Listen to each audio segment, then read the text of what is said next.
Baada ya hizo process zote hizo, inatakiwa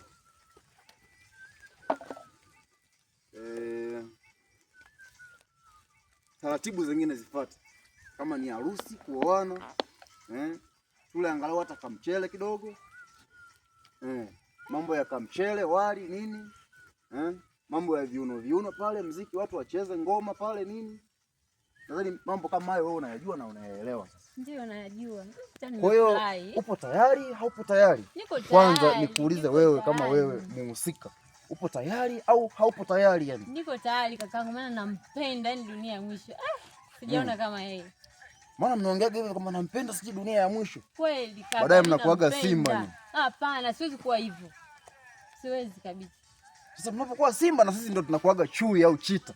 Amna, siwezi, siwezi kumwangusha, siwezi kumwangusha. Hatui mbwa mwitu tena.